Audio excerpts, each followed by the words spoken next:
Alen Smailagić, mladić porijeklom iz Tutina sa samo 19 godina, zaigraće ove godine u prvom timu vice šampiona NBA lige Golden State Warriorsima. Roditelji ovih mladića koji su na odmoru u rodnom kraju kažu da put do uspjeha nije bio nimalo lak i da je Alen uz silno odricanje imao bezuslovnu podršku svoje porodice. Sa gotovo 3 miliona povremenih igrača, košarka se ubraja u jedan od najpopularnijih sportova u Sjedinjenim Američkim Državama, a san svakog košarkaša je da zaigra u nekom timu prestižne NBA lige. U istoriji Srbije samo je 28 igrača imalo tu priliku da igra basket ravnopravno sa NBA zvezdama, pa će se pored imena Vlade Divca Peđe Stojakovića naći ime talentovanog Alena Smailagića, porijeklom Tutinca, koji je sportsku karijeru započeo u klubu Beko iz Beograda. Budućoj zvezdi NBA košarke kao prvi uspeh beleži se da je najmlađi igrač razvojne G lige u istoriji te lige. Alen Smailagić je najintrigantnija figura NBA drafta 2019. godine. Mnogi dobri poznavaoci košarke su ostali zatečeni kada je Golden State sa 39. pozicije pokupio našeg asa, a to nije nikako slučajno. Razlog je bio jednostavan. Ovakav dragulj ratnici nisu smeli da propuste. Mnogi kvaliteti su Smailagića svrstali na vrh želja Golden State Warriorsa. Međutim, put do vrha nije bio lak. Alen je počeo da igra košarku od svoje 7. godine, a roditelji ovog mladića za našu televiziju govore o samim počecima i izazovima sa kojima su se susretali u njegovoj karijeri. Njemu su treninzi počinjali, ja bi ga budio u 5:20 ujutru kada idem na posao, njemu su treninzi počinjali u 6 ujutru, pošto nismo imali dovoljno novca da plaćamo samostalno salu, nego su nam direktorke jedne srednje škole u Beogradu kod Vuka iznajmila salu džabe od 6 do pola 8 dok škola ne radi. Dete je bilo primorano da svako jutro ustaje i ide na treninge i to bi ga trener koji je radio s njime dovodio u školu da ne bi kasnio na nastavu. Od 1 do 2 bi dolazio iz škole, već u pola 3 bi treninzi počinjali do 5. U 5 dođe kući, odmori do pola 8 i opet bi bio trening u Padinskoj skeli, to je naselje koje je jednu 15-20 km od nas i on bi kući dolazio u pola 12 noću.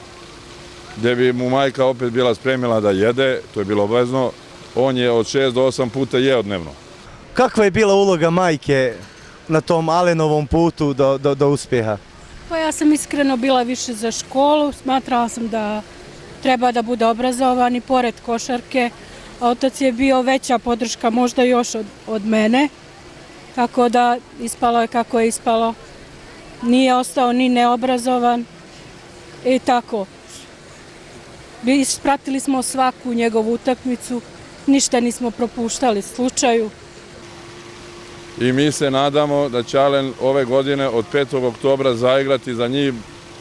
Ne očekujemo neku veliku minutažu, ali da će zaigrati i da će, pošto je on dete tek juče napunio 19 godina, mi smo svesni da on mora prvo da ojača. On jeste dosta jak, ali nije jak za te igrače koji su u NBA, da mora dosta da ojača, da mora još dosta da radi na sebi.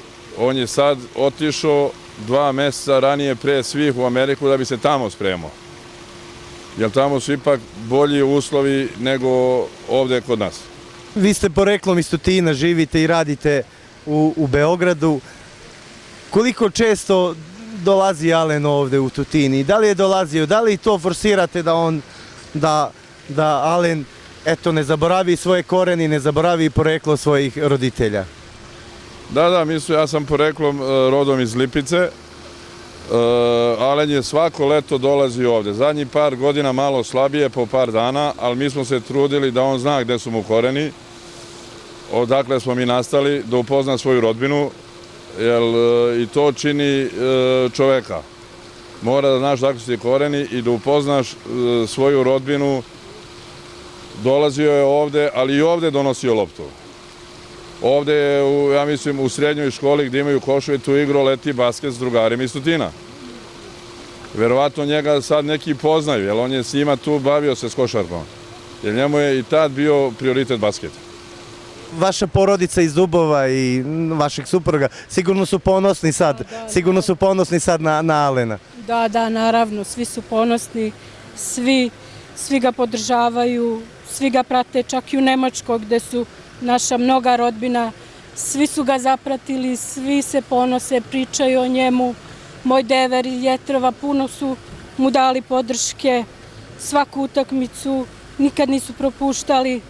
Oni nemaju dece, ali su oni jako puno vezani za njih i Alen Smailagić će početkom oktobra ove godine zaigrati svoju debiju utakmicu u prvom timu vicešampiona NBA lige na poziciji krilnog centra.